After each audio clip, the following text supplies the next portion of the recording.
Ang mga lalaki, nakakapagod din makarinig lagi ng words na pare-pareho na lang lahat ng mga lalaki. Kasi may mga kilala pa rin naman ako na seryoso at totoong magmahal. Marami yan. Ang mga lalaki, tahimik lang sila. Lagi silang walang kibo. Miski anong daldal mo, minsan wala talaga silang reaksyon. Normal lang yon, huwag kang magreklamo. Halos lahat naman ata ng lalaki ganun. Mga lalaki minsan insensitive pero hindi ibig sabihin wala silang pake.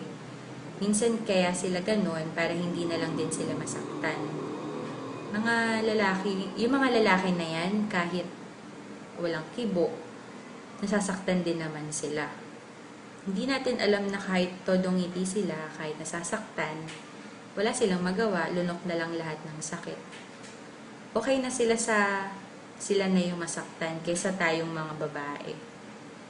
Hindi lahat ng lalaki showy in public. Minsan, sapat na nasayo pinapakita na mahal ka talaga niya. Hindi naman ang buong mundo ang minamahal nila, kundi ikaw. Minsan, hindi din sila ma-effort kasi hindi naman nababase dun kung mahal mo talaga ang isang tao. Yung effort na sinasabi ko, yung mga gifts at surprises ha.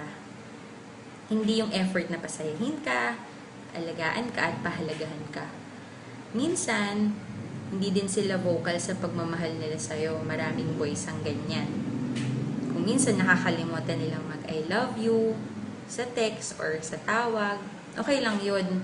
Ang importante naman yung ginagawa nila na yung mga bagay kasi sinasabi nila sa'yo. Yung mga lalaking yan, nasasaktan din sila. Sa lahat ng aspeto ng buhay nila. Sa pamilya, kaibigan, sa love life. Kaya huwag kang masyadong etsyosera kung minsan gusto niya mag-isa. Hayaan mo lang. Pag ayaw kanya kausapin muna kung may problema sila, huwag ka naman magrereklamo agad.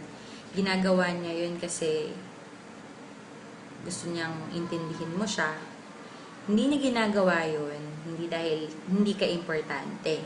Pero ginagawa niya yun kasi sobrang mahal ka niya at ayaw kanyang madamay at mahirapan sa pinagdadaanan niyang paghihirap.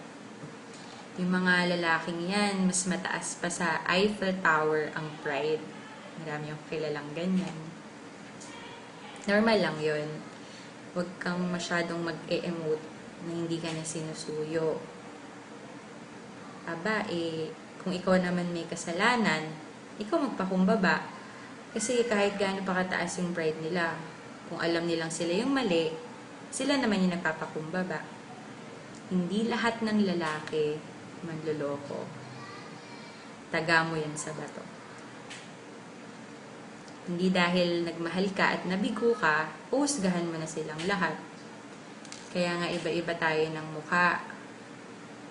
Iba-iba din naman ang ugali at saka ng pananaw sa buhay. Minsan, kaya ka naluloko kasi ibig sabihin, hindi talaga kayo yung para sa isa't isa. Minsan, pinapadanas din sa'yo ng Diyos kung paano masaktan para alam mo kung paano magmahal palalo. Tandaan mo na hindi lahat ng lalaki ay pare-pareho. Kahit nagaano ka pa nila naloko, or gaano pa sila kagago. Kahit sobra kung makapaglaro ng feelings ng mga babae, kahit na ganyan sila, gusto ko lang malaman nyo na may mga puso din sila. At gusto lang nila ng isang tao na iintindi sa kanila at magsistay sa tabi nila kahit na gaano pa sila kagago. Yan ang mga lalaki.